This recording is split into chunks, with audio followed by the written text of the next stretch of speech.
능력과 훌륭한 신앙을 소유한 사람들, 그런 주제로 말씀을 전하겠습니다.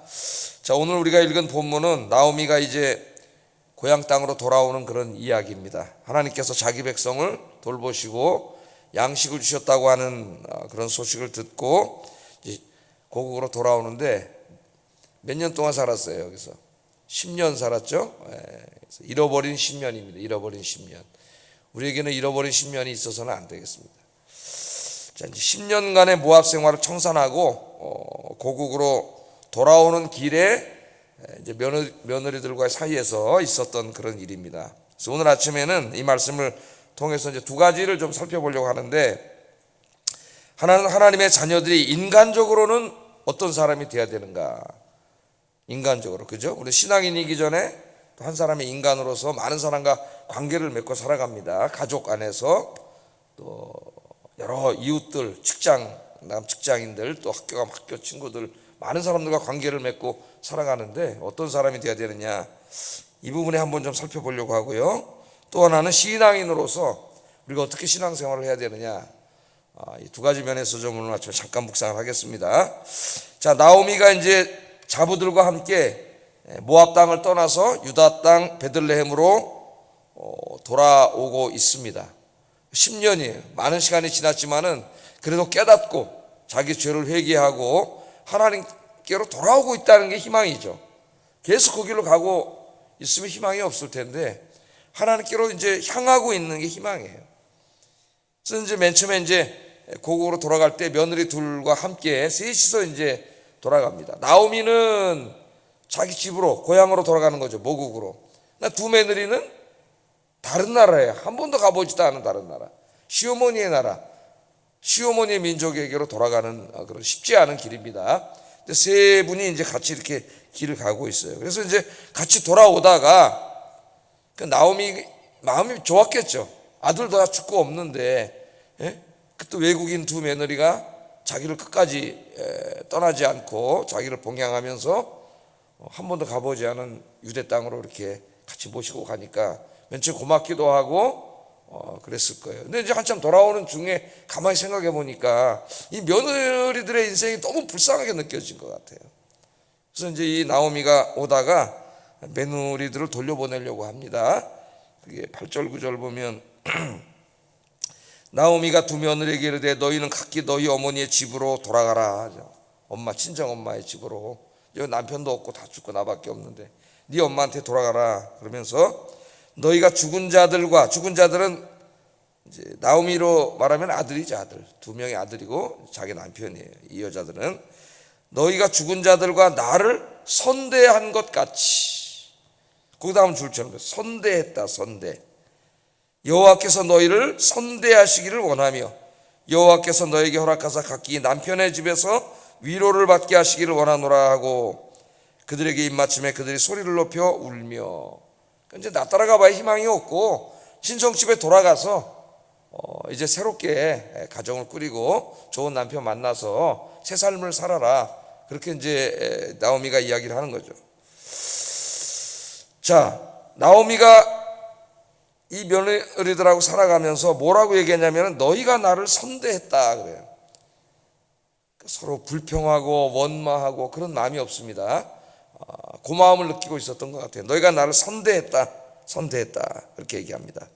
자, 이 말로 봐서 이 나오미의 두 자부 오르바와 룻은 모압 여인이었지만 굉장히 인간적으로는 훌륭한 사람들이었던 것 같습니다. 참 좋은 사람, 그런 사람 있죠? 참 좋은 사람. 가장 칭찬이 뭐냐면 당신은 참 좋은 사람입니다. 어떻게 보면 이게 가장 칭찬이에요. 오랫동안 이렇게 함께 시간을 보내오면서 저분은 참 좋은 사람이다. 인간적으로. 그 가장 잘 사는 거예요. 인간이. 이 오르바 룻은 굉장히 좋은 사람이었습니다. 남편이 죽었는데도 불구하고 그것도 외국인 시어머니인데 외국인 시어머니를 떠나지 않고 자기 친정집으로 돌아가지 않고 어머니를 잘 모시고 그렇게 살았어요. 그래서 이 세 사람이 외로웠지만은 서로 위로하면서 살았는데 마치 그 어머니와 딸처럼 그렇게 살았습니다. 어머니와 딸처럼. 시어머니와 며느리, 우리나라 문화 속에서 물론 훌륭한 관계를 맺고 잘 사는 분도 있지만 상당히 대부분이 어려운 관계가 굉장히 많아요. 이 관계가. 그런데 이 세 분은 어려운 가운데서도 함께 잘 살았습니다. 평안할 때 또 돈도 많고 그럴 때는 함께 있다가 형편이 나빠지면은 떠나버리는 것이 인지상정입니다. 그러나 두 자부는 그렇게 하지 않고 끝까지 시어머니를 모시고 있었고 또 시어머니가 돌아갈 때에 함께 하고 있습니다. 지금. 그러니까 함께 가다가 나오미가 딸처럼 생각을 한 거죠. 뭐 딸도 없었고 아들만 둘이 있었는데 며느리 둘 얻었는데 아들은 죽고 그냥 딸처럼 여기고 이렇게 살았는데 자기를 이제 끝까지 봉양하겠다고 따라오는데 너무 불쌍해진 거예요. 그래서 자기를 따라오지 말고 친정집에 가서 친정으로 돌아가 살다가 좋은 남편 만나서 행복하게 살기를 바라고 그런 인생을 살게 해 주려고 오지 말라고 이야기합니다. 자, 그런데 웬일인지 며느리들이 돌아가려고 하지는 않습니다. 가라고 하는데도 차마 가지 못해서 그냥 어머니랑 가다가 어머니가 가도 된다. 이제까지 너희가 나에게 너무 잘해줬어. 지금까지도 너무 고마워. 그러니까 이제 친정집에 가서 좋은 새 남편 만나서 행복한 인생을 살아라. 그렇게 얘기해 주면 마지 못했어라도 갈 것 같은데, 그죠? 거기 가서 뭐 하겠어요? 이 사람들이 남의 나라에 가가지고. 근데 두 사람이 가지 않으려고 그래요. 함께 가겠다고 이야기합니다. 10절에 보면 나오미에게 이르되 아니니이다. 우리는 어머니와 함께 어머니의 백성에게로 돌아가겠나이다. 그 진심인 거예요, 이게. 진심으로 함께 돌아가기를 원하는 거죠. 자, 오늘 여기서를 보면은 이 나오미, 며느리들의 앞날을 생각하는 시어머니인 나오미의 그 마음과 또 늙으신 시어머니를 생각하는 두 며느리의 이 마음이 얼마나 훌륭한가.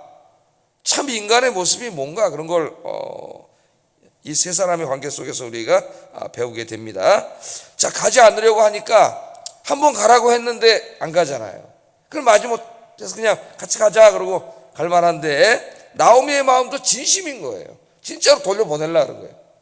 돌려보내면 자기 혼자 노인 혼자 뭐 하겠어요. 그러나 그럼에도 불구하고 돌려보낸 거예요. 그런 거예요. 이게 진심인 마음이 그 다음 절에도 나와요. 11절 13절에 보면 나오미가 이르되 내 딸들아 돌아가라. 너희가 어찌 나와 함께 가려느냐? 내 태중에 너희의 남편 될 아들들이 아직 있느냐? 내 딸들아 되돌아가라. 나는 늙었으니 남편을 두지 못할지라. 가령 내가 소망이 있다고 말하든지 오늘 밤에 남편을 두어 아들들을 낳는다 하더라도 너희가 어찌 그들이 자라기를 기다리겠으며 어찌 남편 없이 지나겠다고 결심하겠느냐? 내 딸들아 그렇지 아니하니라. 그 다음에 나오죠. 이제 회개했다는 게 나와요. 여호와의 손이 나를 치셨으므로 나는 너희로 말미암아 더욱 마음이 아프다. 그 며느리들을 볼 때 남편이 죽었잖아요. 자기 아들을 죽어서 자기도 마음이 아프지만은 며느리들의 입장에서 서보니까 얼마나 불쌍합니까? 젊어서 남편들이 죽었는데 마음이 아프다 그래요. 나를 따라가 봐야 소망이 없다는 거죠. 이스라엘의 풍속에 뭐가 있어요? 장남하고 결혼했는데 장남이 죽으면 차남이 형수랑 결혼해서 그 장남의 아들을 낳아주고 이런 이제 그 풍속이 있지 않습니까? 나오미 그 얘기하는 거예요. 난 지금 늙어서 결혼할 수도 없고 뭐 아이를 낳을 수도 없고 서로가 아이를 낳는다 할지라도 그 애가 언제 커가지고 너희랑 있을 수 없는 일이고 그러니까 아무 소망도 없고 날 따라가지 마라. 돌아가거라 이야기를 하는 거죠. 너희들 지금 형편을 보면은 내가 너무 미안하다. 내가 하나님 잘 믿었으면은 너희들 이렇게 다 우리 복을 받고 잘 살았을 텐데 내가 하나님 떠나서 이렇게 하나님이 나를 치셔가지고 이렇게 어려워지고 미안하다. 그러면서 가라는 거죠. 가라는 거예요. 자, 그런데 며느리들은 너무 착해요. 이 며느리들도 또 자기들의 행복을 뒤로한 채 시어머니와 함께 하려고 합니다. 그러니까 서로가 시어머니는 보내려고 하고 며느리는 따라가려고 하고 그러잖아요. 여기서 우리는 다른 사람의 삶을 자기보다 다른 사람의 삶을 먼저 배려하는 이 성숙한 인간의 모습을 우리가 보게 되는 거예요. 가장 성숙한 사람이 누구냐? 배려심이죠. 우리가 살면서 많은 사람들과 관계를 맺고 살아가는데 진짜 이기적인 사람들이 많아요. 자기밖에 몰라요. 그래서 자기 혼자 다 뒤에서 이득을 취하고 이런저런 일을 다 준비해 놓고 갑자기 자기가 있던 데나 있던 사람들은 어떻게 되든 말든 그렇게 행동하는 사람들이 있어요. 저 사람 어떡하지? 그런 사람들이 만약에 목사면 어떻게 되겠습니까? 여러분, 더더군다나 너무 안타까운 일이죠. 그 일을 해서는 안 될 사람인데, 목사를. 그런 사람들은. 우리는 이 세 사람을 통해서 가족이 무엇인가를 배우게 됩니다. 또 인간이 무엇인가, 그런 걸 배우게 돼요. 우리 그리스도인들은 자기만 생각하는 이기적인 사람이 되어서는 안 됩니다.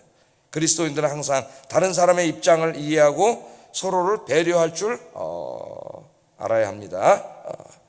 하나님께서 왜 이 지금 성경이라고 하는 굉장히 중요한 이야기, 하나님의 계시의 말씀을 증거하는 이 성경책, 한 권의 이 짧은 성경책 속에 저 유대 땅 베들레헴에 있었던 어떤 한 가정의 이야기를, 그것도 시어머니와 며느리의 어떻게 보면 그냥 단순한 일상의 이야기잖아요.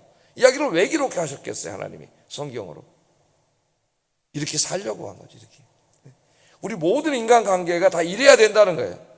가정에서든지 교회 안에서든지 또 어디 가서 누구를 만나든지 우리의 인간관계는 항상 이래야 된다.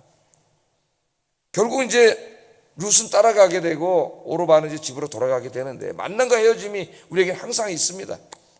항상 만남이 아름다워야 되고 헤어짐이 아름다워야 되고, 헤어지고 난 이후에도 끝까지 서로 연락하고 아름다운 관계를 유지하도록 우리가 그렇게 사는 것이 굉장히 중요하죠. 그러면 행복해요. 행복해 사람이.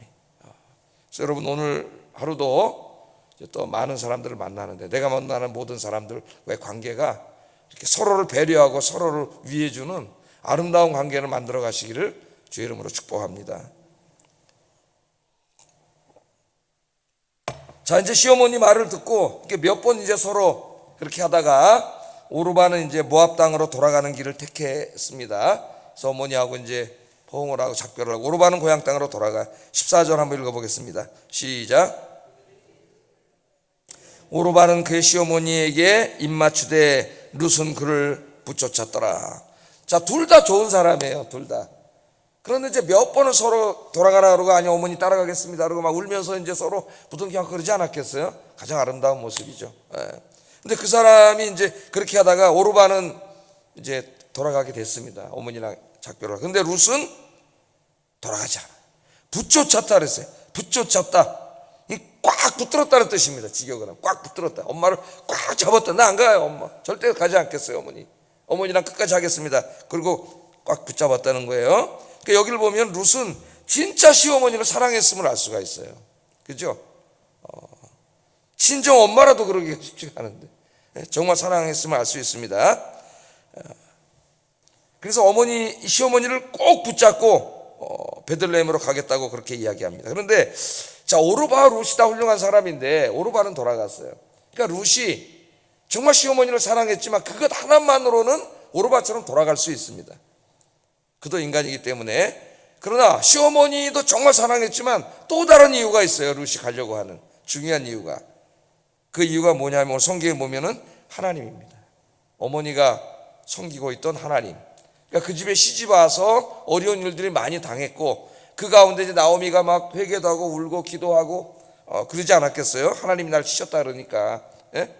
그런 과정 속에서 어머니를 통해서 아마 하나님을 만났던 거 틀림없죠. 오늘 말씀해 보면 하나님을 만났던 것 같아요. 오르반 것까지는 가지 못했는데 하나님을 만났던 것 같습니다. 하나님, 룻은 비록 베들레헴으로 가는 길이 험난하고 불확실한 선택이라고 할지라도 두렵지 않았습니다. 왜냐하면 하나님을 만났기 때문에. 하나님의 땅, 하나님이 계신 곳으로 가고 싶다. 거기 가서 마음껏 하나님을 예배하고 싶다. 모압 땅은 아니잖아요. 모압 땅은 하나님이 없는 땅이에요. 거기서 시어머니 떠나고 자기 혼자 남으면 계속 신앙생활을 유지할 수 있는 뭐가 아무것도 없어요. 그러나 여호와를 섬기는 땅, 하나님께 예배드리는 땅, 안식일마다 하나님 옆에 가서 예배드리는 그 땅, 거룩한 땅, 아무것도 없죠. 거기 가면은 그지죠. 이제 우리가 그 다음에 보면 알지만 가서 이삭 죽게 하잖아요. 먹고 살 길이 없어가지고. 그렇지만 거기는 누가 계세요? 하나님이 계시기 때문에 돌아가겠다고 이야기해요. 16절 우리 같이 한번 읽어보겠습니다. 시작.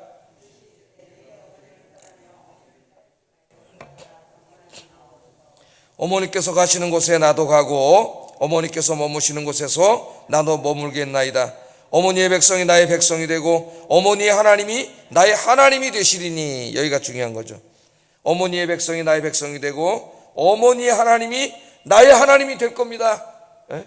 내가 어머니 때문에도 가지만 하나님 때문에 가는 겁니다. 하나님을 예비하는 땅으로 가는 겁니다.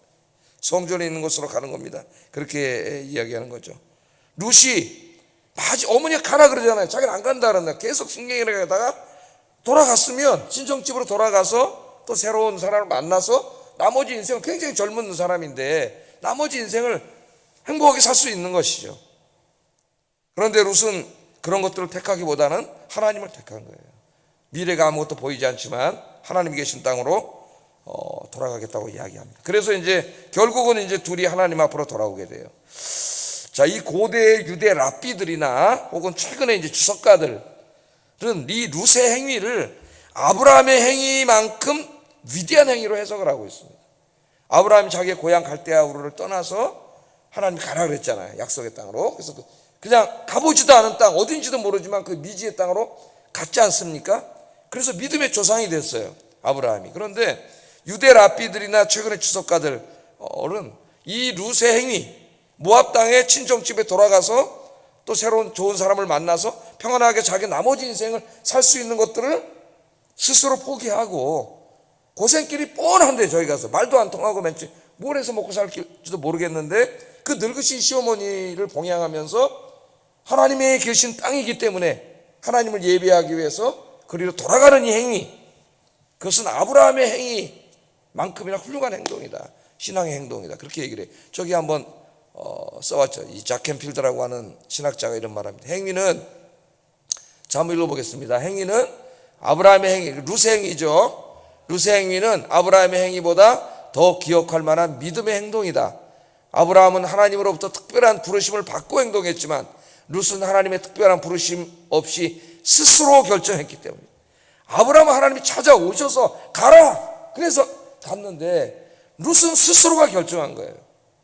시어머니랑 살면서 시어머니가 믿는 하나님을 믿게 되고 만나게 되고 얼마든지 나머지 인생을 편안하게 위해서 살 수 있는데 그것보다는 하나님과 함께 고난받는 길을 더 택한 거죠.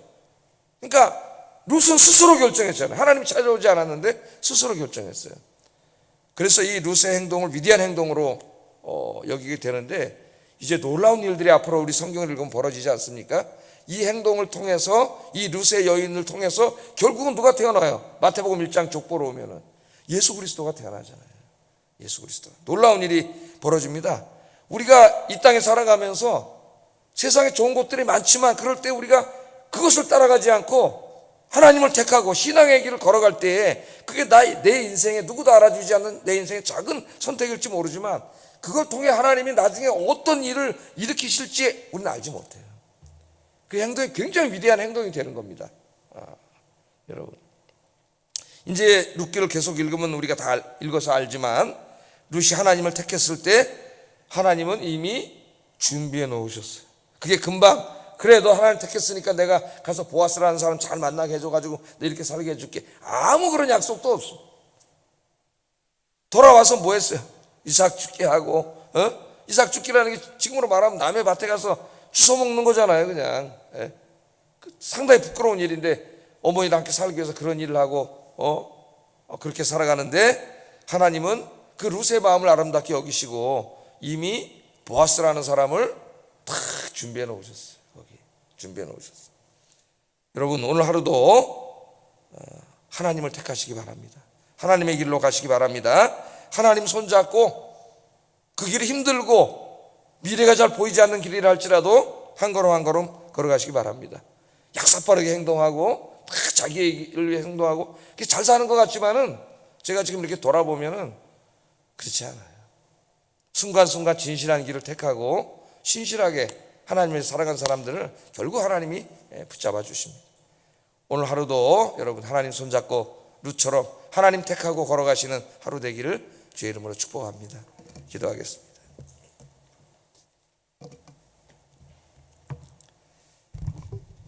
말씀을 생각하면서 기도하겠습니다. 우리 가족들이 서로 원망하고 불평하지 말고 서로 아껴주고 걱정해주고 배려해주는 아름다운 가정이 되게 하소서. 룻처럼 세상의 그 무엇보다도 하나님을 가장 존귀하게 여기고 세상의 모든 것들을 버리고 오직 하나님만을 섬기며 살게 하소서.